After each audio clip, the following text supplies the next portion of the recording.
Buenas tardes. Vamos a hablar hoy de la enfermedad de Behçet. Me presento, soy la doctora Marcela Catalina Fandiño Vargas. Soy reumatóloga de la Universidad Autónoma de San Luis Potosí, aquí en México. Para mí es un gusto estar con ustedes el día de hoy y pues vamos a entrar en materia. Vamos a tener el temario de qué es Behçet, su historia y prevalencia, las principales causas, su etiología, clasificación o sus serotipos, el diagnóstico y el tratamiento. Entonces, ¿qué es el Behçet? Entonces, el síndrome de Behçet o la enfermedad de Behçet es una afección inflamatoria crónica, multisistémica, que tiene un curso recurrente y remitente. ¿Qué significa eso? Es una enfermedad que tiene pues un curso que repite, que obviamente quita por periodos de tiempo y vuelve y da, y que tiene un amplio espectro de signos y síntomas, por algo es multisistémica, y esto directamente va a impactar en la calidad de vida de los pacientes, por ende con una alta morbimortalidad. Para hablar de Behçet, evidentemente tenemos que trasladarnos históricamente hacia la antigua ruta de la seda. Como todos saben, la ruta de la seda fue una ruta antigua en donde se comercializaba tela, especias, etcétera, desde China, es decir, desde aquí, pasando pues por estos países que son el actual Kirguistán, Tayikistán, Uzbekistán, Turkmenistán, Afganistán, Irán, Irak, llegando pues a la Turquía de ahora, y de aquí pues pegábamos un salto a Europa. Es para que más o menos se den una idea de cómo la enfermedad por las migraciones, desde pues toda esta ruta de la seda, varía ampliamente por su ubicación geográfica, por los diferentes grupos étnicos que existen, y lógicamente de ahí, desde esta ruta de la seda, ha ido pasando a todos los continentes, ¿no? Desde China obviamente pasó a Japón, Mongolia, a la India, y obviamente desde Europa se fue extendiendo hacia todo el mundo.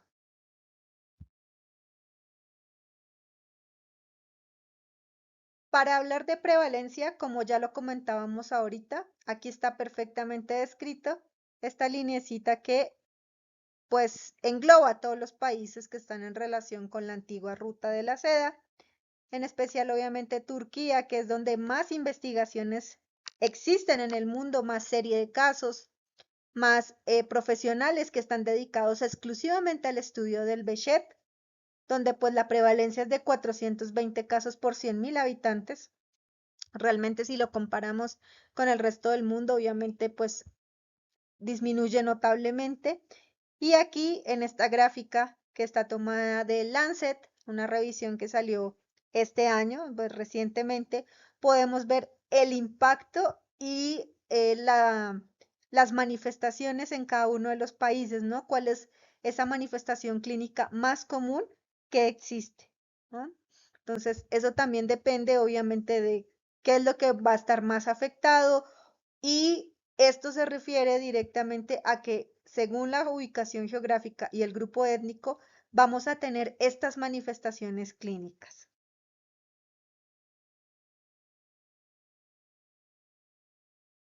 Para hablar de la genética, realmente hay que hablar de ciertos polimorfismos y ciertos alelos que se relacionan directamente con la enfermedad de Behçet. En este caso, el B51, el B27, el B15, que también se relacionan con otro tipo de enfermedades, como el síndrome de Steven Johnson, como la artritis psoriásica, la enfermedad inflamatoria intestinal, que estos obviamente polimorfismos, estos alelos, lo que van a relacionarse es con que haya un riesgo mayor de presentar ciertas complicaciones, como pues el compromiso mucocutáneo, genital, ocular, otras manifestaciones que también son importantes y a su vez también otros alelos que pueden ser de algún modo protectores, que es el B24, el C06, que podrían hacer que no tuviera tantas complicaciones ni manifestaciones sistémicas, pero realmente aquí lo que pues podemos ver es que todos estos haplotipos juegan un papel muy importante en el desarrollo de la enfermedad de Behçet. Hablando directamente aquí en México, realmente hay una serie de casos en el estudio que básicamente nuestra raza, que es mestiza, es genéticamente heterogénea, es decir, que hay varios alelos que se relacionan directamente con la susceptibilidad genética que pueden tener los individuos a tener esta enfermedad, ¿ya? Entonces, no hay muchos casos, pero realmente, obviamente, este trabajo, es una serie de casos donde se encontraron, pues, esta relación que puede explicar la susceptibilidad genética de los individuos que viven en este país a desarrollar la enfermedad. Vamos a entrar a la etiología, en donde debemos tener en cuenta varias situaciones. Primero, los factores de riesgo, que en este caso hay una parte importante que es bacteriana y viral, o bueno, pues infecciosa, donde tenemos algunas especies de estreptococo, donde tenemos también el virus del herpes simplex 1. También tenemos que tener en cuenta la disbiosis intestinal y salival. En el caso de la salival, por ejemplo, cuando tenemos caries, todos estos microorganismos que habitan normalmente en nuestra boca van a hacer un proceso proinflamatorio crónico que a su vez va a aumentar esta disbiosis. Lo mismo sucede en nuestro intestino. Y algunos imitadores moleculares que pueden llegar a relacionarse directamente con la predisposición genética de la que hablábamos hace un rato, y esto a su vez hacerse presente obviamente en las células de defensa, células presentadoras de antígeno, una disminución importante en las T reguladoras y la activación de ciertos grupos celulares importantes, ¿no?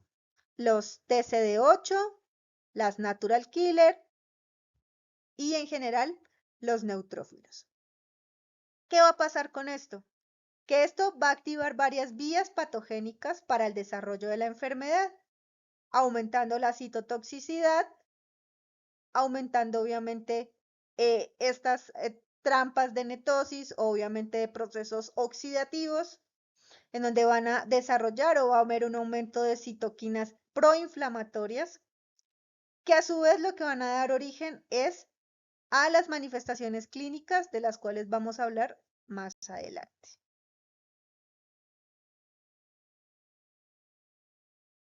Las manifestaciones clínicas en el Behçet las podemos ver resumidas en este recuadro, pero para una mayor comprensión, lo que vamos a hacer es englobarlas en serotipos, para que podamos estudiar cada serotipo y podamos tener una comprensión mayor, obviamente, de la afectación que pudiera existir a nivel sistémico. Son 6 serotipos de importancia. Está el mucocutáneo, el vascular, el neurológico, articular, ocular y gastrointestinal. En cuanto al serotipo mucocutáneo, realmente son los síntomas más comunes que tenemos. Son los síntomas por lo cual el paciente va a consultar en cualquier etapa de la enfermedad y pues definitivamente son las lesiones que más globalmente se van a poder ver.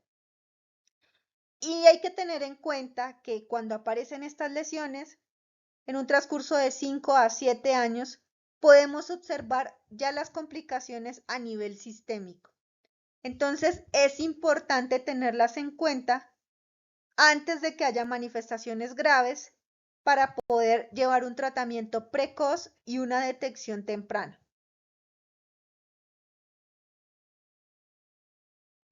Es importante reconocer el tipo de lesiones que tenemos a nivel mucocutáneo. Aquí podemos ver una úlcera oral, más específicamente pues en el cuerpo de la lengua, aquí también en la parte interna de los labios, en el escroto, lesiones pustulares en los brazos, en el pecho, en los brazos, que obviamente son características distintivas de la misma enfermedad, ya que obviamente dependiendo de estas lesiones, nosotros vamos a saber qué podemos esperar y qué tan avanzado puede estar pues la enfermedad. Entonces, es importante tener en cuenta cuándo aparecieron las primeras lesiones, si desarrollaron algún otro tipo de compromiso o si simplemente fue una lesión aislada. Las úlceras orales es es el síntoma más común, aparece pues casi en el 100% de los pacientes, casi siempre un promedio de 7 años antes del diagnóstico. Son pues uno de los síntomas más activos y son úlceras que duelen, que como podemos observar aquí, a diferencia de pronto un afta, son úlceras que van a perder grandes extensiones de tejido, que van a cicatrizar, pero a su vez pues van a dejar una huella importante. Las lesiones casi siempre son profundas, tienen un halo rojizo, pueden comprometer pues toda la mucosa vocal, encía, lengua, a veces el paladar e incluso la faringe, llegando a molestar incluso para pues la deglución del paciente. Es importante, obviamente, tener en cuenta el número y la gravedad de la afectación, ya que estas úlceras realmente se relacionan con periodos donde están muy exacerbadas y otros periodos en donde pues remiten completamente. Las úlceras genitales, el 90% de los pacientes la van a tener pues en el escroto. En las mujeres se van a detectar secundario pues un Papa Nicolau o una exploración ginecológica más profunda. Son lesiones importantes que pueden causar pérdida de tejido y por ende obviamente complicaciones para la calidad de vida y la comodidad de los pacientes. Llenas pues obviamente de algo de tabú porque lógicamente todavía existe eh, un poco de desconocimiento de nuestro cuerpo, entonces el paciente se demora en consultar porque le da vergüenza, bueno, por determinada situación. Aquí podemos ver una úlcera en el glande de este paciente. Son úlceras que pueden sanar sin dejar cicatrices en el caso de las mujeres. En los hombres pueden ser un poco más llamativas y estas sí pueden dejar cicatrices. Si encontramos cicatrices tanto pues en la vagina, introito vaginal, región pélvica, región escrotal, siempre hay que investigar relacionado obviamente con qué tan frecuente sea la aparición de úlceras en los pacientes y si tienen relación con algún otro síntoma sistémico. El eritema nodoso, que son nódulos eritematosos, ovalados, dolorosos, son más comunes en las mujeres y los podemos encontrar en piernas, glúteos, extremidades superiores, cara y cuello. No es un síntoma patognomónico del Behçet, lo podemos encontrar en otras enfermedades, pero sí puede presentarse como uno de los primeros síntomas y este es un síntoma, valga la redundancia, que va a tener recurrencia, es decir, va a sanar, va a curar, se va a descamar como aquí, va a ser una etapa aguda, luego una etapa descamativa y luego una etapa final o pues de resolución en donde solamente pueden quedar una hiperpigmentación volviendo a comenzar todo el ciclo.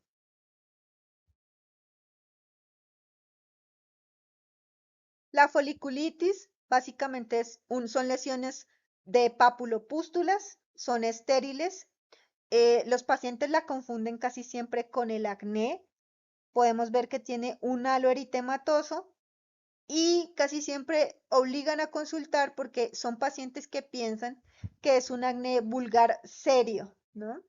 Entonces, que es una lesión que de pronto no mejora ante los tratamientos convencionales y que hay que tener en cuenta, obviamente, que la localización no es del todo en áreas seborreicas, que es lo usual del acné, y por eso es importante que si se encuentra en sitios donde pues no es usual la aparición de pronto este tipo de lesiones, se haga una biopsia. La tromboflebitis superficial, que aunque se engloba en el capítulo de las vasculitis, básicamente lo metimos aquí en el capítulo cutáneo porque son lesiones que el paciente puede apreciar directamente en la piel, que marca el curso de una vena, principalmente la safena mayor, donde hay cambios de coloraciones, cambio de coloración importante, y esto también lo vamos a catalogar aquí en la parte cutánea. Vamos a hablar del test de Patergia. El test de Patergia es un criterio principal pues, para el diagnóstico del Behçet, en donde evidentemente lo que vamos a desencadenar es una reacción de hipersensibilidad después de haber hecho una punción con una aguja. Y si es reactivo, vamos a encontrar esta pápula o esta pústula 24 a 48 horas después de haber hecho pues esta lesión con la aguja. Lo que se busca es desarrollar una hipersensibilidad, es decir, una lesión que nos pueda marcar obviamente una respuesta inflamatoria que indirectamente pues se relacione pues con la enfermedad, ¿no? Entonces, esta es, aquí la podemos ver, una prueba Patergia que actualmente incluso todavía hace parte de los criterios diagnósticos para el Behçet. Continuando con los serotipos, vamos a hablar del serotipo articular o músculo-esquelético. Lógicamente, la afectación articular es del 50 al 80%, tanto en hombres como mujeres. Casi siempre se va a manifestar como una monoartritis asimétrica recurrente, aunque también podemos encontrar oligoartritis o simplemente el paciente se puede aquejar de artralgias ocasionales. No vamos a encontrar deformidad o erosiones. Tampoco vamos a encontrar que afecte articulaciones sacroiliacas, ni mucho menos la columna, aunque el 10% de los pacientes pudieran llegar a tener algún tipo de dolor lumbar inflamatorio junto con entesopatía o inflamación de las inserciones de los tendones, en especial el tendón aquiliano. Y lógicamente, pues en algunos muy pocos casos sacroileitis, pero en general es muy raro. ¿Qué es lo más usual? Una monoartritis o una oligoartritis, generalmente en las extremidades inferiores, sin acompañarse de erosiones, sin acompañarse en cambios radiológicos importantes, aunque también se han descrito una serie de casos pequeña en donde también puede tener un componente erosivo. ¿Qué va a ser aquí importante? Que se va a comportar como una artritis pseudoséptica.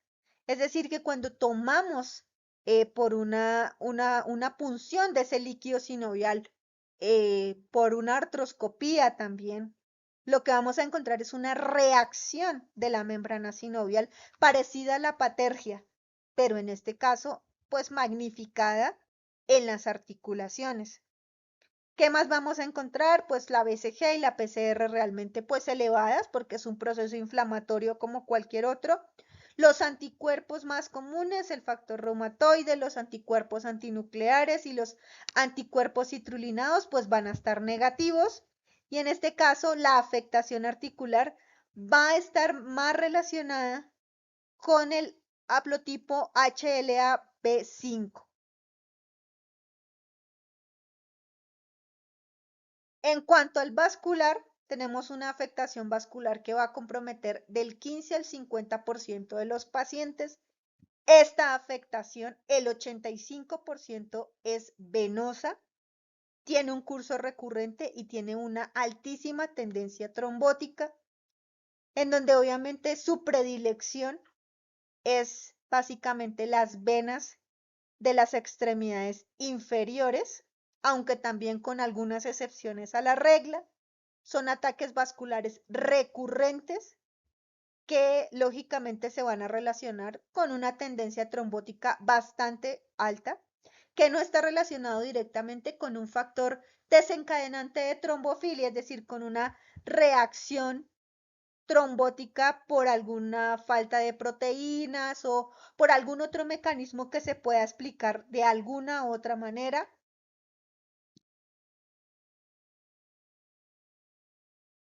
El 70% de las manifestaciones vasculares pues van a ser por medio de una trombosis venosa profunda, que va a constituir el 80% de los eventos vasculares en los pacientes, cuya participación va a ser bilateral y va a afectar más a los hombres jóvenes. ¿Qué vamos a encontrar? Compromiso directamente de las extremidades inferiores.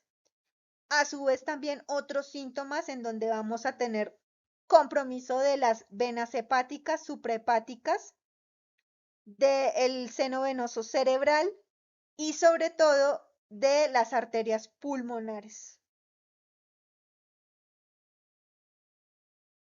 En cuanto al compromiso pulmonar, básicamente esta es una de las causas de mayor mortalidad en los pacientes. Puede afectar todo el árbol arterial y se puede componer de trombosis de la pulmonar, aneurismas o ambos. Aquí en el recuadro, aquí en la radiografía, podemos ver varios aneurismas en este paciente y podemos encontrar en la tomografía de tórax cambios importantes, nódulos, cavitaciones, patrón de vidrio esmerilado, etc.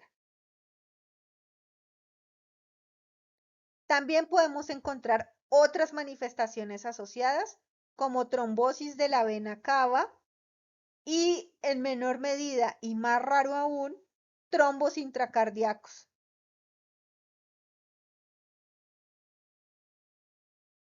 En cuanto a al serotipo ocular, que se pueden encontrar en el 50% de los pacientes, donde los mayores afectados van a ser los hombres, podemos encontrar un compromiso que puede ser anterior, intermedio, posterior o completo, es decir, una panuveitis, que casi siempre va a ser bilateral y que en algunos pacientes va a ser el primer signo de la enfermedad de Behçet, más o menos en el 20% de los pacientes.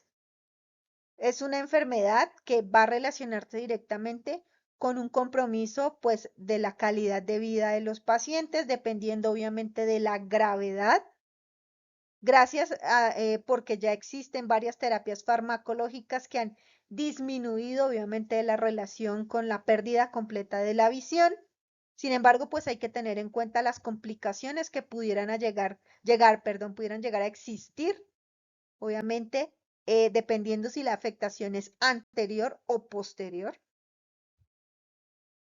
Entonces aquí podemos ver en la cámara anterior, obviamente es el compromiso de la cámara anterior es rápido, realmente es agudo y son ataques inflamatorios que pueden causar un daño estructural importante como el que podemos ver acá, en donde se aprecian sinequias, es decir, como una especie de cicatrices que van a deformar completamente el iris, que pueden ser posteriores o anteriores.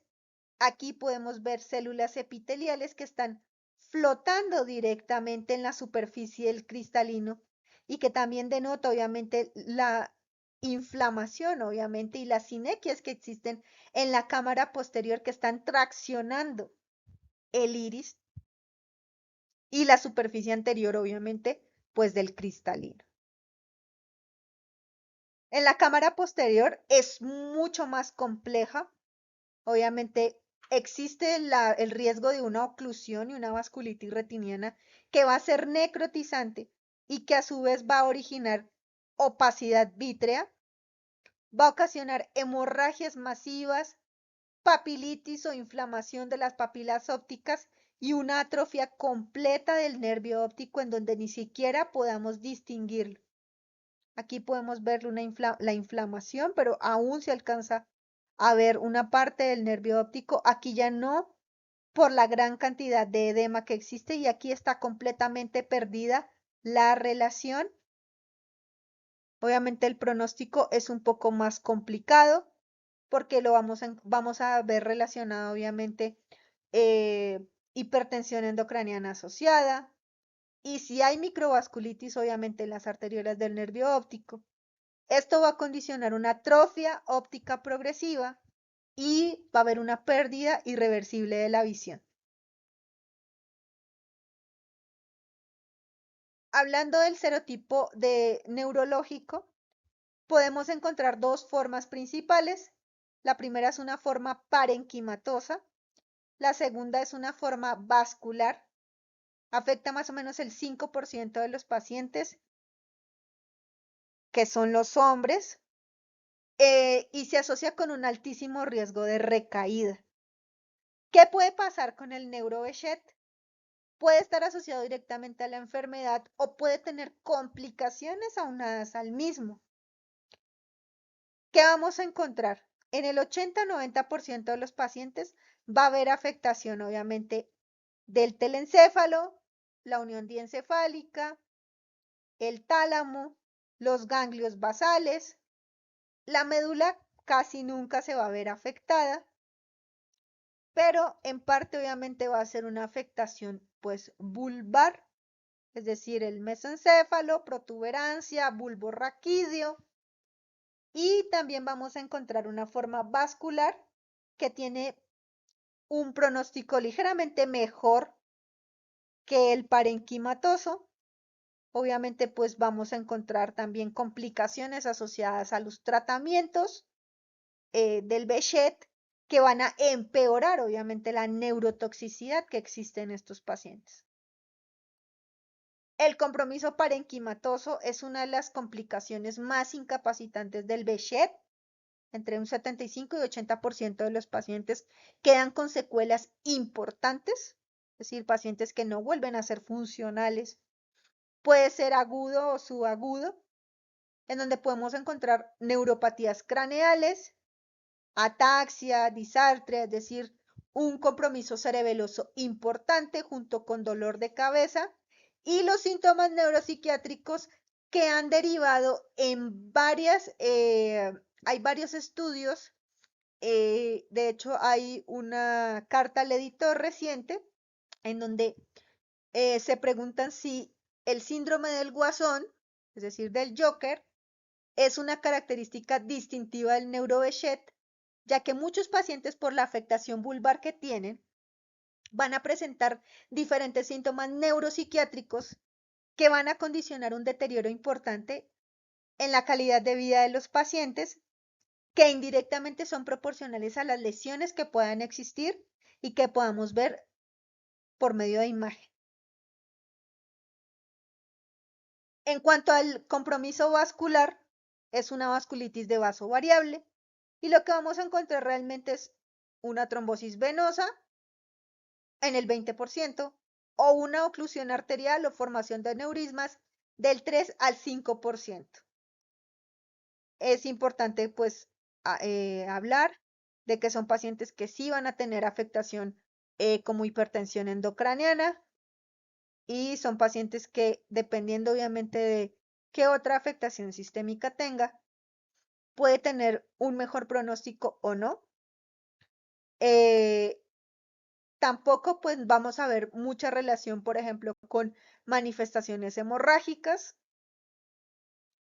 Y eso dentro de todo es algo positivo porque va a ayudar a que de pronto el compromiso vascular pueda tener una mejor resolución. En cuanto al gastrointestinal, solamente es del 5 al 25% de los pacientes, en donde vamos a encontrar síntomas desde molestias leves o incluso pacientes asintomáticos hasta pacientes con dolores intensos y graves. Lo que vamos a encontrar básicamente son úlceras ubicadas básicamente en la región ileocecal, que puede ser terminal, perianal o rectal, y asociado a esto complicaciones que puede ser hemorragia o perforación en obviamente casos mucho más severos. En cuanto aquí al serotipo gastrointestinal, podemos encontrar varios tipos de afectación, como una afectación focal simple que está en un solo punto, focal múltiple que podemos ver en varios puntos, segmentaria que afecta ya varios segmentos obviamente del intestino y difusa en donde tenemos obviamente una afectación general.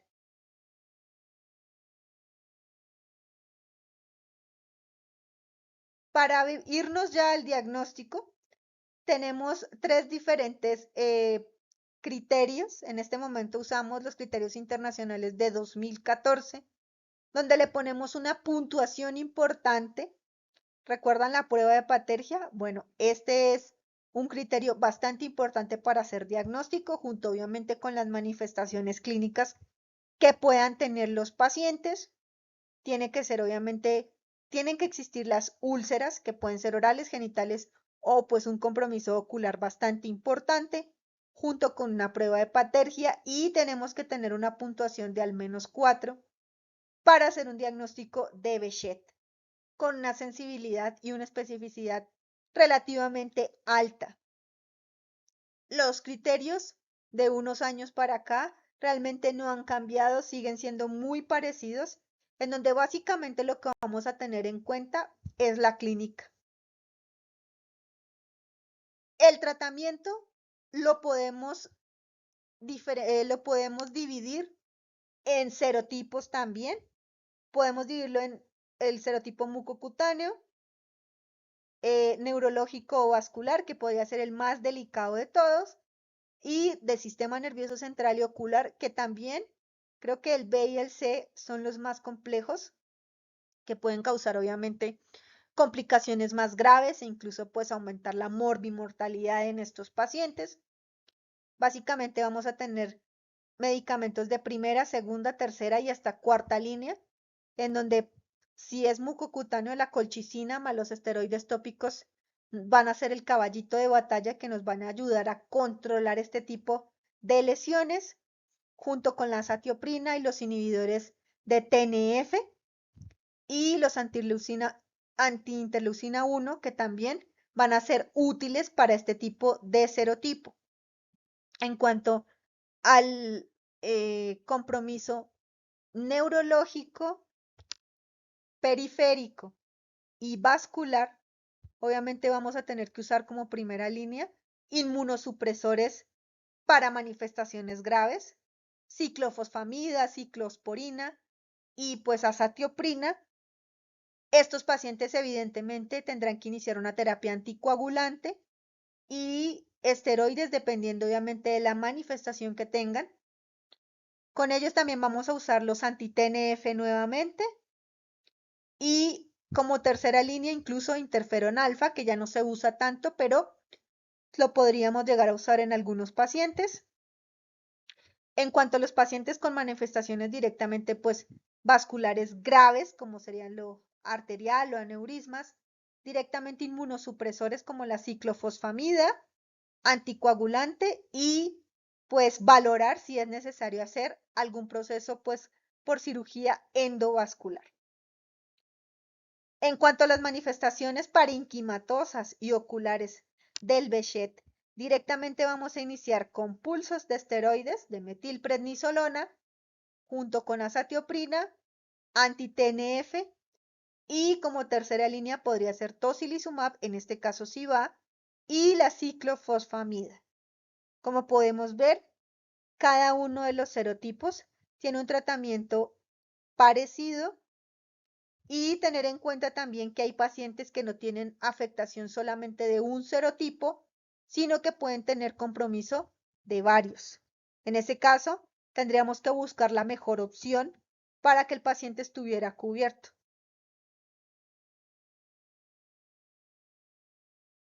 Ya para terminar, a pesar de no ser muy común en nuestro medio, no debe pasar desapercibida la sospecha clínica de la enfermedad de Behçet. A modo de recordatorio, siempre tener en cuenta que, ya conociendo las manifestaciones clínicas, nos podemos dar una idea de qué es lo que podemos esperar en un paciente con Behçet, cómo podemos iniciar el tratamiento y sobre todo, pues, qué manifestaciones tiene, ¿no? Para conocer el compromiso, qué compromiso puede tener la enfermedad. Por último, quiero recordar que el 20 de mayo pasado fue el Día Mundial de la Enfermedad de Behçet, en donde varias sociedades reumatológicas se reúnen para hacer una concientización de la enfermedad y la existencia de los pacientes y sus múltiples necesidades asociadas a las complicaciones pues inherentes a la misma. Recordar que es una enfermedad que también ataca a los niños. No vamos a hablar de esto en esta presentación, pero es importante también saberlo y pues aumentar la visibilidad de estos pacientes, ya que esto va a conllevar a que conozcamos las manifestaciones clínicas y que de pronto no pasemos desapercibidos y podamos iniciar un tratamiento temprano y un control de la misma enfermedad. Les agradezco mucho su atención y su tiempo. Espero que nos volvamos a ver en otra oportunidad. Muchas gracias.